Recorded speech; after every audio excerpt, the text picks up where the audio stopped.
ආයුබෝවන් ස්වර music channel වෙතට ආදරයෙන් පිළිගන්නවා. අද මම මේ වීඩියෝ එකෙන් කතා කරන්නේ වයඹ පළාත් අධ්‍යාපන දෙපාර්තමේන්තුවේ 10 ශ්‍රේණිය දෙවන වාර පරීක්ෂණය සඳහා ඉදිරිපත් කර දෙක පත්‍රයට අදාළව ප්‍රශ්න පත්‍රය තමයි සාකච්ඡා කරන්න ලෑස්ති වෙන්නේ. මේකේ එක පත්‍රය මම කලින් වීඩියෝ එකේ දැම්මා ප්‍රශ්න 40ක්. ඉතාමත් දීර්ඝව සාකච්ඡා කළා දරුවන්ට.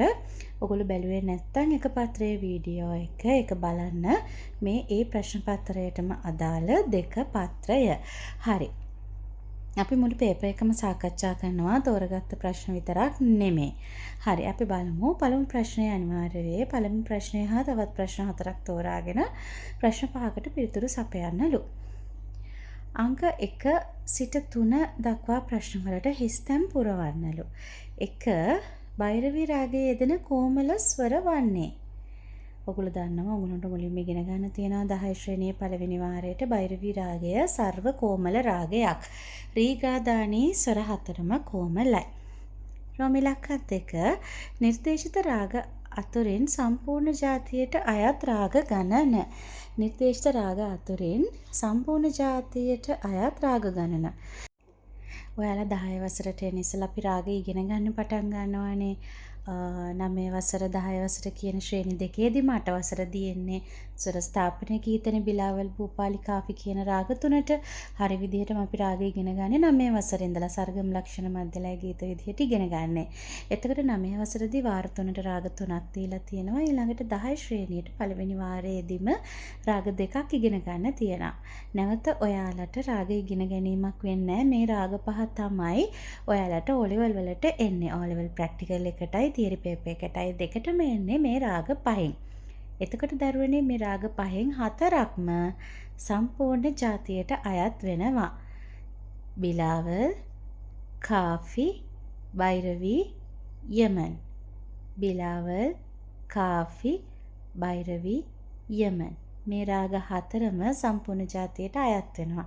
බිලාවල් ශුද්ධ ස්වර 7, කාෆි කොමල ගානී එක්ක ස්වර 7, බෛරවී රීගාදානී කොමල එක්ක ස්වර 7, යමන් තීව්‍රමා එක්ක ස්වර 7ක් වෙනවා. එතකොට සම්පූර්ණ ජාතියට අයත් රාග ගන්න හතරක් තියෙනවා. පහසරණීය මිනිපැමිණිය කොත්තගට සංදේශ කාව්‍ය සමුද්‍ර ഘോഷ විරිතට අනුව ගායනා වේ. සමුද්‍ර ഘോഷ විරිතට අනුව ගායනා වේ. හරි. අපි දැන් යන් ඊළඟ කොටසට අංක 4 සිට 6 දක්වා ප්‍රශ්න වලට කෙටි පිළිතුරු සපයන්නලු. එතකොට කෙටි පිළිතුරක් කිව්වහම දරුවනේ මේ ප්‍රශ්නයට අදාළව සරලව ඩිරෙක්ට් ආන්සර් එක ඔයාලා මේකෙදි ලියන්න ඕනේ. හරිම සැලකිලිමත් වෙන්න ඕනේ පිළිතුරු සැපයීමේදී. ජනකීය වර්ගීකරණයට අනුව ප්‍රධාන වශයෙන් බෙදෙන කොටස් දෙක දක්වන්න. ප්‍රධාන වශයෙන් බෙදෙන්නේ ගැමිගී සේගී කියන කොටස් දෙකට. ඊළඟ එක WB මකුලොළුව මහතා විසින් නිර්මාණය කළ ගීත නාට්‍ය දෙපානෝ. ගීත නාට්‍ය තමයි දෙපානෝ. 6 වෙනි ප්‍රශ්නය නාඩගම් සංගීත සම්ප්‍රදාය ඇසුරින් නිර්මාණය කළ නිර්දේශිත නව නාට්‍ය දෙකක්. නාඩගම් ඇසුරින් නිර්මාණය කරලා තියෙනවා මනමේ සිංහබාහු දික්තල කාලගෝල කියන නව නාට්‍ය. මනමේ සිංහබාහු දික්තල කාලගෝල කියන නව නාට්‍ය. එතකොට ඔයගොල්ලෝ කැමති දෙකක් එතනට ලියා ගන්න. ඊළඟට 7 සහ 8 ප්‍රශ්න වලට ගැලපෙන පිළිතුර වරහන් තොරේ තෝරන්නලු. පිළිතුරක් අමතක වෙලා තියෙනවා නම් ලාවට හරි මතකයක් තියෙන ළමයෙකුට නම් වරහන් තුලින් තෝරන්න ලේසි. අමතක වෙලා තියෙනවා නම් ඉතින් චුට්ටක් ගැටලු සහගතයි. නමුත් ආසන්න උත්තරයක් ලියා ගන්න පුළුවන්. දෑතට වලලු ගීතය සීද එස් කුලතිලක මහතා විසින් නිර්මාණය කරන ලදී. සීද එස් කුලතිලක මහතා. ඊළඟට දරුවනේ මේක නිවැරදි කිරීමක් කරගන්න මේ 8 වෙනි ප්‍රශ්නය 4න් 5 නෙමෙයි එන්න ඕන 8න් 5. 8න් 5 5-8 යන බටහිර තාල සංකේතයට සමාන මාත්‍රා බෙදෙන හින්දුස්ථානී තාලය වන්නේ. එතකොට 5/8 කියන්නේ 1 2 1 2 3 1 2 1 2 3. ඒ කියන්නේ ජප් තාලය. ඒක 5/8 කරගන්න. සිංහලෙන් කිව්වොත් 8න් 5 කරගන්න. මේ 4 කියන තැනට 8 කියන ඉලක්කම දාගන්න. ඊළඟට තබ්ලාවේ බායන් සහ දායන්. ඒ කියන්නේ බායාව හා දායාව කොටසින් නිපද වෙන අක්ෂර දෙකක් පිළිවෙලින් දක්වන්නලු. බායාවෙන් නිපදවෙනවා ළමයි ගී, ගේ, කී, කත් වගේ අක්ෂර. දායාවෙන් නිපද වෙනවා නා, තා, තින්, ති, ට, රි වගේ අක්ෂර. ඊළඟ ප්‍රශ්නයට යන් අපි ආනන්ද සමරකෝන් මහතා හා සුනිල් ශාන්ත මහතා විසින් නිර්මාණය කරන ලද මුල් යුගයේ ගුවන් විදුලි සරල ගී දෙක බැගින් පිළිවෙලට නම් කරන්න. එතකොට ආනන්ද සමරකෝන් මහතා නිර්මාණය කරලා තියෙනවා ඇසේ මధుර ජීවනයේ පොඩි මල් එතනෝ බැස සීතල ගඟුලේ අක්කේ අක්කේ අර බලන්නකෝ ඒ වගේ ගීත. ඒ වගේම සුනිල් ශාන්ත මහත්මයා නිර්මාණය කරලා තියෙනවා දියගොඩ සැමතැන, ඕලු පිපිලා, මීකත නලවාලා, මල් පිපිදීගෙන එන්නේ, සුවඳ රෝස මල් නෙලා වගේ ගීත. ඒවෙන් කැමති දෙකක් ලියා ගන්න. ප්‍රධාන ප්‍රශ්නාංක 2. පහත දී ඇති යමන් රාගාශ්‍රිත ස්වරාභ්‍යාස උච්ච සජ්ජය දක්වා විස්තර කරන්නලු. නිරිසා, නිරිගරිසා. එතකොට මෙතනින් එහාට එන ස්වර හැම එකටම මධ්‍යමයේ යෙදෙන හින්දා තීව්‍ර මා යොදලා ලියන්න. මොකද මේක යමන් රාගයේනේ. තීව්‍ර මා නොතිබ්බොත් දරුවනේ ඔයගොල්ලෝ මේ රටාව නිවැරදිව විස්තරය කරාට වැඩක් වෙන්නේ නැහැ. ඔයාලට මේ ප්‍රශ්නයට හිමි ලකුණු ප්‍රමාණය අහිමි වෙනවා. නිරිසා, නිරිගරිසා, නිරිගම ගරිසා තීව්‍ර මා, නිරිගම පමගරිසා, නිරිගම පද පමගරිසා, නිරිගම පද නිද පමගරිසා, නිරිගම පද නිසා නිද පමගරිසා. ඔන්න ඒ විදිහට තමයි එන්නේ. නිරිසා, නිරිගරිසා, නිරිගම ගරිසා, නිරිගම පමගරිසා, නිරිගම පද පමගරිසා, නිරිගම පද නිද පමගරිසා, නිරිගම පද නිසා නිද පමගරිසා. හැම කොටසින් කොටසටම තීව්‍ර මධ්‍යමය යෙදෙන්න ඕනි. විශේෂයෙන් සැලකිලිමත් වෙන්න. යමන් රාගයට අයත් සර්ගම් පාදයේ හිස්තැන් පුරවලා ඔයගොල්ලෝ නැවත ලියන්න ඔයාලගේ පිළිතුරු පත්‍රය. එතකොට මේක නැවත ලියන්න ඕන. නිදාප මපගම මපගම දෙවෙනි විභාගයට එන්නේ මපගම තීව්‍රමා. එතකොට පායිරි 3යි පමගරි. එතන තීව්‍රමා. සරිගරි ගම පද පමගරි ගරිසා නිරිගම එතන නී මන්ද්‍රණී පද නිසා රස නිද පමගම අන්තර ගගපද පසාස නිරිගරිස නිදප ගරිස නිද පනිද පමගරි ගරිසා. මෙතන සාහිරි 3ක් දාලා තියෙන එක වැරදි පුතේ. එතනට එන්නේ නිරිගම පද නිසා රස නිද පමගම. ස්ථායි අන්තිම පේලියමයි අන්තර අන්තිම පේලිය විදිහට යෙදෙන්නේ. ඊළඟට යමන් රාගයේ වාදී සංවාදී හා මුඛ්‍යාංගය ලියන්නලු. වාදී සංවාදී වෙන්නේ ගානී කියන ස්වර දෙක මුඛ්‍යාංගය නිරිගරිසා පමගරිසා නීමන්ද්‍රයි මා තීව්‍රයි.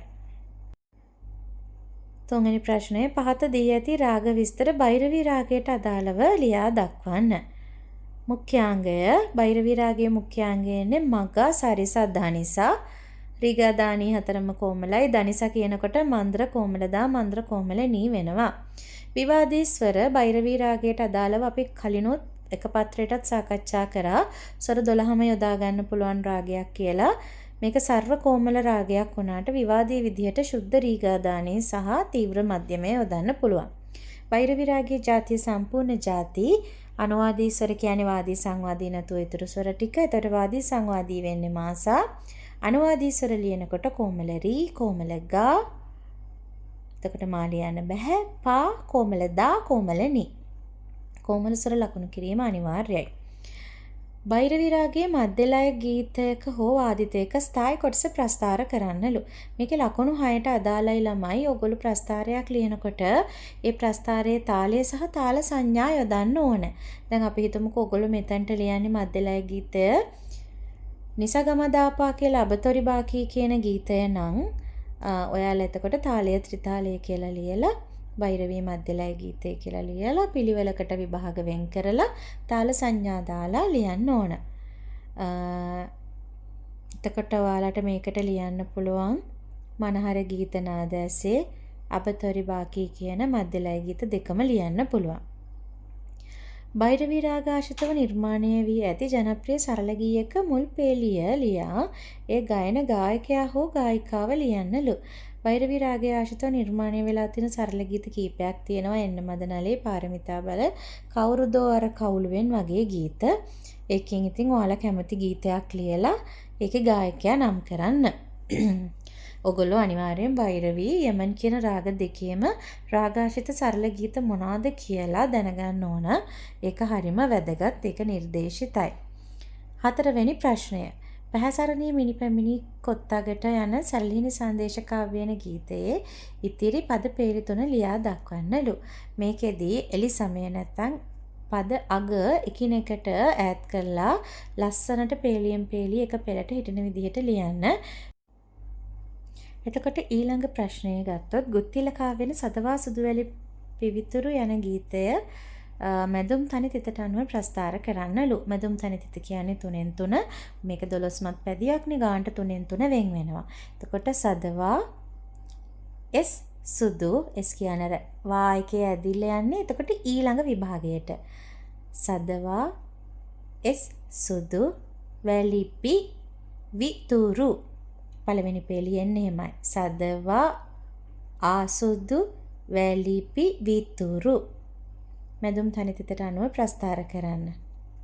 ලකුණු 4ක් ගන්න නම් ඒක ලස්සනට ප්‍රස්ථාර කරලා තියෙන්න ඕනේ පිළිවෙලට. ඊළඟ එක උකුසා වන්නමට අයත් මෝරා බීජේනා යන ගීපාදය ප්‍රස්ථාර කර ඊට වයන තිත නම් කරන්නලු. මෝරා බීජේනා යන්නේ මහ තනි තිතට අනුව 4න් 4 මෝ S එකක් රා S ඊළඟට S4ක් මෝරා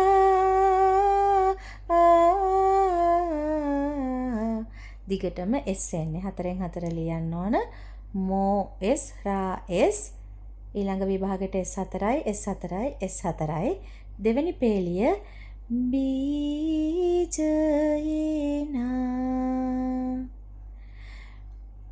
දෙවෙනි පේලිය ආරම්භයේදී B S3යි ज S ये S නා S3යි අන්තිම විභාගයට S4යි. මෝරා බීජේනා ඔයගොල්ලන්ට ඊට කලින් පැදියත් ගායනා කරලා පෙන්නන්නම් මං. සදවා සුදු වැලි පිවිතුරු පදවාරන්දද පියකාරු ඔන්න ඒ විදිහට 3න් 3 යන්නේ සදවා සුදු වැලි එක. මෝරා බීජේනා එක 4න් 4 යන්නේ මහ තනි තිතට අනුව. පස්වෙනි ප්‍රශ්නය ආඝාතාත්මක අනාඝාතාත්මක ගීත පිළිබඳ උදාහරණ දක්වමින් කෙටියෙන් පැහැදිලි කරන්න. ආඝාතාත්මකයි කියන්නේ ළමයි අපි ආඝාතය තබන ගමන් අපිට ගීතය ගයන්න පුළුවන් නම් නැත්නම් තාලයක් තබන ගමන් අපිට ගීතය ගායනා කරන්න පුළුවන් නම් තවත් විදියකින් කියනවා නම් අපිට ගීත ගායනා කිරීමේදී අපිට අප්පුඩි ගහන්න පුළුවන් නම් තාල තියන්න පුළුවන් නම් අපි ඒවට කියනවා ආඝාතාත්මක ගීත කියලා. අපි ගත්තොත් ආඝාතාත්මක ගීයක් විදිහට ගන්න පුළුවන්. වාරම් වාරාමිර සඳ දේවී ආතින් වාරා ඔය විදිහට අපිට තාලයක් තියන්න පුළුවන්. ඕගොල්ලන්ට උනත් මම මේ ගීතය ගායනා කරනකොට අප්පුඩියක් ගහන්න පුළුවන්. ඊළඟට ගත්තොත් දරු නැලවිල්ලක් අතට වෙරළෝ ඇහිඳගෙන ඉනට පාලා නෙලාගෙන තුන් සරණේ ගීයක් බුද්ධං සරණේ තාල තියන්න පුළුවන්. අපිට එතකොට ඔයගේ ගීත තියෙනවා. අපිට ගොයම් ගී වලින් ගත්තොත් නෙළුම් ගී, ගොයම් කැපුම් ගී, කමත් ගී ඒවා ඔක්කොම ආඝාතාත්මකයි. යාග බලි ශාන්ති කර්ම. එතකොට මෙහි ගී වලින් ගත්තොත් අපිට තව මෙහි ගී වලින් එච්චරයි තියෙන්නේ. ඇදහිලි හා විශ්වාස මත තුන්සරණේ ගී යාග බලි ශාන්ති කර්ම තියෙනවා. එතකොට සමාජීය ගී වලින් ඔලින්ද කෙලිය දොඩම් කපාලා ඇඹුල් තනාලා නාන යන සැටි බලන් කලු කලගෙඩි කවි අහසට පිඹිනා එරන් කලියා පොළවට පිඹිනා භූමි කලියා ඔන්න ඔය ආදී විදිහට තාලය තැබිය හැකි ගීත. අනාඝාතාත්මකයි කියලා කියන්නේ අපිට කවුරු හරි ගීයක් ගායනා කරනකොට තාලය තියන්න බෑ. හේතුව ඒවා තාලයෙන් තොරයි. දැන් බලන්න තාල තියන්න පුළුවන්ද කියලා මෙන්න මේකට. තණ්ඩලේ දෙන්නා දෙපොලේ තාල තියන්න බෑ නේද? එතකොට මේක අම්මා පල්ලා බඹරුගේ අත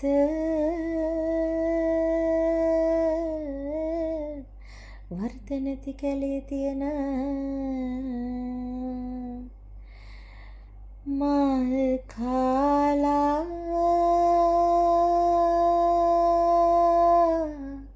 තාල තියන්න බෑ නේද? හරි. අන්න ඒ වගේ ගීත අපි කියනවා අනාඝාතාත්මක ගීත කියලා. උදාහරණ දක්වමින් කෙටියෙන් පැහැදිලි කරන්න. ආඝාතාත්මක ගීතවලට ගත්ත හැකි ගොයම් කැපුම් නෙළුම් කමත් රන්දෑක් ඇතිගෙන බාල ළමාවරු තෙල් ගාලා හිස පීරන්නේ නෝ දේවතා දුවක් ඇවිදින් කියන්නේ. එතකොට මේ කාගේ දෝ කමතා ඒ වගේ ගීත ගන්න පුළුවන්. එතකොට තුන්සරණේ ගීත යාක බලි ශාන්ති කර්ම සුරතට රැගෙන පන්දමයාකට ඇදුර. එතකොට අනාඝාතාත්මක ගීත වලට ගන්න පුළුවන් ගෑල් පැල් පතල් පාරු බඹර කැපීම මේ සියල්ලක්ම අනාඝාතාත්මක වෙනවා. ඒවා ඊ타මත්ම වෙහෙස දුක්බර රැකියාවල්. එතකොට ඒවා එක්ක රාත්‍රියේදී කරන්න, එක්ක දවස් ගාණක් ගෙදර යන්න නැතුව, එක්ක පතලයට දෝනාවේ බඹර කපන්න ගිහිල්ලා ජීවිත අවදානමක් එක්ක. එතකොට ඒවා අනාඝාතාත්මක ගීත. ඒකේ රෝමිලක්කන් දෙක ගැමිගී හා සේගී වල දැකිය හැකි විශේෂ ලක්ෂණ දෙක බැගින් වෙන්වෙන්ව ලියන්නලු. ගැමි ගීත අපේ අතීතයේ ගැමියා විසින් නිර්මාණය කරපු ගීත කටවහරෙන් පැවතගෙන එනවා. එතකොට පදමාලා නාදමාලා ඊටාම සරලයි. බොහෝ දුරට සිව්පැදි විරිතට අනුව නිර්මාණය වෙලා තියෙනවා. සේගී එහෙම නෑ. උගත් පඬිවරුන් විසින් නිර්මාණය කරලා තියෙන නිසා සේගී බොහෝමයක් එතකොට භාෂාව සංකීර්ණයි, නාදමාලා සංකීර්ණයි. එතකොට ග්‍රන්ථාරූඪ කරලා තියෙනවා. කටවහරෙන් පැවතගෙන ගැමිගී සේගී ග්‍රන්ථාරූඪ කරලා තියෙනවා. ඉතින් ඔන්න ඔයගේ ලක්ෂණ ටිකක් ඔයාලට ලියන්න පුළුවන්. ඊළඟ ප්‍රශ්නේ තියෙන්නේ ජනකී වර්ගීකරණයේන පහත සඳහන් ගීත වර්ග සඳහා උදාහරණ ගීපාදයේ බැගින් ලියා දක්වන්න. මම දැන් මේ ගීපාදම උඩ ගායනාත් කරා ප්‍රශ්න වලට අදාළව. මෙහි ගීතවලට ඔයාලට ලියන්න පුළුවන් ගීපාද උදාහරණ වම්බර කැපීමේ ගීයක් ගත්තොත් ඕඩි හෙලේ හෙලවට කර අම්මා පල්ලා බඹරුගේ අත. එතකොට අපි ගත්තොත් ඔයාලට මෙහි ගීතවලට ගොයම් ගී ගොයම් කැපුම් නෙළුම් කමත් රන්දෑක් ඇතිගෙන නිති සැරසෙනවා. එතකොට මේ කාගේ දෝ කමතා ඒ වගේ ගීත උදාහරණ ලියන්න පුළුවන්. බැති ගීතවලට ඔයාලට ලියන්න පුළුවන් බුද්ධං සරණේ සිරස දරාගෙන නැත්තම් සරණයි සරණයි බුද්ධං සරණයි. ඒ වගේ ගීත සමාජීය ගීවලට ගන්න පුළුවන්. දොඩම් කපාලා ඇඹුල් තනල්ලා ඔලිද තිබෙන්නේ කොයි කොයි දේශේ ඔලිද කෙලියෙන් එළුවන් කෑමෙන් ගන්නවා නම් එළුවන් කන්නයි මං ආවේ. ඒ වගේ ගීත ගන්න පුළුවන්. සේගී වලට ඔයාලට ගන්න පුළුවන් සේගී කැටගරි එකේ ගොඩක් තියෙනවා. වන්නම් ප්‍රශස්ති හටන් සංදේශ කාව්‍ය මේ ආදී වශයෙන් ඔයාලට කැමති සේගී එක පාදයක් ලියන්න පුළුවන්. මේ මොනවාද වන්නම් වලින් ගත්තොත් මෝරා බීජය නා ගන්න පුළුවන්. ප්‍රශස්තියක් ගත්තොත් වරමාති සුබ චරිතේ එක ගන්න පුළුවන්. එතකොට හටන් වලින් ගත්තොත් යුද්ධෙටත් ඇවිත් නොමදින් විකුම්පාලා නොමදින් විකුම්පාලා ආදී වශයෙන් ගීත ගන්න පුළුවන්. එතකොට සංදේශ කාව්‍ය වලින් ගන්න පුළුවන් ඔයාලට. සතවා සුදු වැලි පිවිතුරු බඳවාරන්දද පියකරු. ඒ වගේ ගීත රසය අඳිනා ලෙසේ මනමත් කරවන රසරණීය මිනි පැමිණිය මේ ආදී විදිහට ගීපාදයේ බැගින් ලියන්න පුළුවන්. 6 වෙනි ප්‍රශ්නය නෘත්‍ය නාට්‍ය රචකයෙක් නම් කර නෘත්‍ය නාට්‍යවල දැකිය හැකි සංගීතමය ලක්ෂණ 3ක් ලියන්න. නෘත්‍ය නාට්‍ය රචකයෙක් විදිහට අපිට ගන්න පුළුවන් සී ඩොන් බස්තියන්. එතකොට නෘත්‍ය නාට්‍යවල දැකිය හැකි සංගීතමය ලක්ෂණ ගත්තොත් හින්දුස්ථානී සංගීත ආభాෂය ලබා තිබීම, තබ්ලාව ප්‍රධාන තාල වාද්‍ය භාණ්ඩය ලෙස යොදා ගැනීම, එතකොට දොහරාව කියන විශේෂ ගීතමය කොටස, තාලයෙන් තොරව ගැයෙන දොහරාව කියන විශේෂ ගීතමය කොටස. රොමිලක්කන් 2 මනමේ සිංහබාහු හා දික්තල කාලගෝල යන නවනාට්‍ය වලින් එක් නාට්‍ය ගීයක මුල් කොටස ලියා එහි අධ්‍යක්ෂකවරයා නම් කරන්නලු. මනමේ සිංහබාහු දික්තල කාලගෝල හරිම ලස්සන ගීත තියෙන නාට්‍ය 3ක් තියෙන්නේ. ඒකෙදි මනමේ නාට්‍යයෙන් ගත්තොත් ලපනොමවන් සඳසේ සොමිගුණෙනා, එතකොට ප්‍රේමයෙන් මනරංජිත වේ නන්දිත වේ ගීත ගන්න පුළුවන්. එතකොට සිංහබාහු ගල්ලෙන බිඳලා, දික්තල කාලගෝල නාට්‍යයේ තියෙනවා ආලේ බැඳ මාගේ රම්‍යවන්. එතකොට මේ වගේ ගීත ගන්න පුළුවන්. අපි මනමේ ගැන ඔයාලා ලියනවා නම් එතකොට ලියන්න ඕනේ ප්‍රේමයෙන් මනරංජිත වේ නන්දිත වේ කියලා මුල් කොටස ලියලා අධ්‍යක්ෂකවරයා මහාචාර්ය එදිරිවීර සරච්චන්ද්‍රයන් නැත්නම් එදිරිවීර සරච්චන්ද්‍ර මහතා කියලා ලියන්න ඕන. පැහැදිලි පිළිතුරක් අනිවාර්යෙන් තියෙන්න ඕනේ. එතකොට රොමිලක්කන් 3 තියෙනවා ඒ තීරුවේ තියෙන නාඩගම් ගීයේ තනුවට සමාන නවනාට්‍ය ගීය B තීරුවෙන් තෝරන්නලු. එතකොට මේක අපිට 10 වසර දෙවෙනි වාරයට ඉගෙන ගන්න තියෙන හරිම සංකීර්ණ පාඩමක්. දරුවෝ ටිකක් අකමැති පාඩමක්. නමුත් මේක පාඩම් කළ යුතුමයි. එතකොට මෙම නාට්‍යවලට එන්නේ ඒ බුදුබව පතමින් එක මෑවේ මාදුටු කොමලලියා, දුල්නිමල් නන්සිරෙන් වරන්දේ, මෙමගින් ගිය රුසිරුලඳුනි, ලෝපසිඳු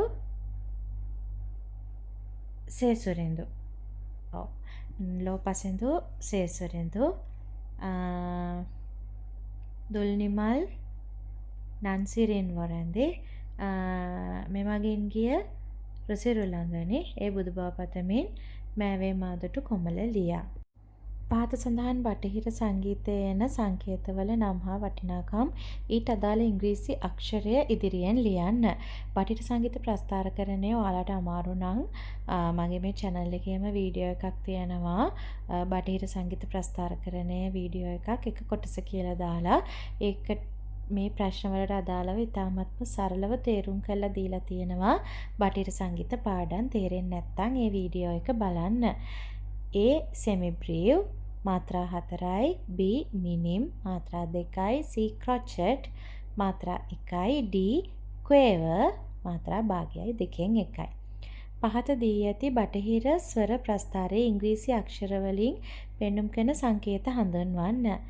A treble clef නැත්නම් G clef, B key signature, C time signature, D tie. හරිම ලේසි. A treble clef නැත්නම් G clef, B key signature, C time signature, D tie නැත්නම් bind. tie or bind. අන්තිම ප්‍රශ්නේ විදිහට තියෙන්නේ හිත දී ඇති බටහිර ස්වර ප්‍රස්ථාරය පෙරදිග ක්‍රමයට ලියා දක්වන්න. එතකොට මේක මාත්‍රා 4න් 4ට විභාග වන ප්‍රස්ථාරයක්. key signature එක විදිහට ඔයාලා බලන්න මේ B කියලා සංකේතවත් කරලා තියෙන ෆ්ලැට් මාක් එක හින්දා මේක F major scale එකට ආйти. එතකොට මේ ප්‍රස්ථාරයට අදාළ හැම නී එකක්ම කොමල නී එකක් බවට පත් වෙනවා. එතකොට පළවෙනි විභාගයේ තියෙනවා මා පද කොමලනී දා. දෙවන විභාගයේ ටයි එක නිසා ඉරක් යෙදෙන්නේ ඉරක් කොමලනී උච්චසා ඉරක්. මම ආයතේ විභාග දෙක කියනවා.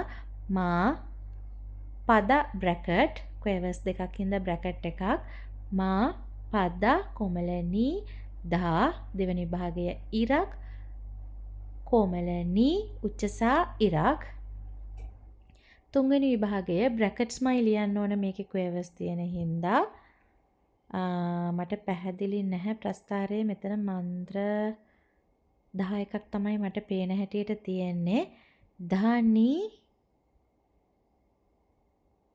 රීගා වගේ තමයි මට පේන්නේ ධානි සාරී වෙන්නත් පුළුවන් එක්තැන පැහැදිලි නෑ පුතාලා සර ප්‍රස්තාරය එතකොට ගම පද ඔව් ධානි සාරී ගම පද තියෙන්නේ එතන ධානි සාරී ගම පද බ්‍රැකට්ස් දාන දෙකෙන් දෙකට මන්ත්‍ර දා මන්ත්‍රණීයකින් පටන් ගන්න ධානි සාරී ගම පද උච්චසා ඉරි 3ක් අන්තිම විභාගයේ උච්චසා ඉරි 3ක් ඔන්න ඔය විදිහට තමයි ප්‍රස්තාරය යෙදෙන්නේ. බටහිර සංගීත ප්‍රස්තාර කරන්නේ නම් හරිම ලේසි. මම කරලා තියෙන වීඩියෝස් ටික බලලා ඒ ටික තේරුම් ගන්න උත්සාහ කරන්න. එහෙනම් 10 ශ්‍රේණියට අදාළව එක පත්‍රය සහ දෙක පත්‍රය දෙකම සාකච්ඡා කරලා ඉවර කරා. ඔයාලට තව ප්‍රශ්න ගැටලු මොන හරි තියෙනවා නම් කමෙන්ට් සෙක්ෂන් එකේ දාන්න. ඔයාලා හැම දිනාටම ජය ප්‍රාර්ථනා කරනවා දෙවෙනි වාර පරීක්ෂණයට. ස්කූල් of මියුසික් හෝමාගම අපේ මෙයාවට ඉන්න දරුවෙක් නම් අපිත් එක්ක එකතු වෙන්න පුළුවන්. මගේ දුරකථන අංකය තමයි 077 22 86 477 කියන දුරකථන අංකය. ඔයාලට මොන හරි ගැටලු තියෙනවා නම් මගෙන් අහන්න පුළුවන්. එහෙනම් ගිහින් එන්නම් තවත් වීඩියෝ එකකින් අපි හම්බ වෙමු.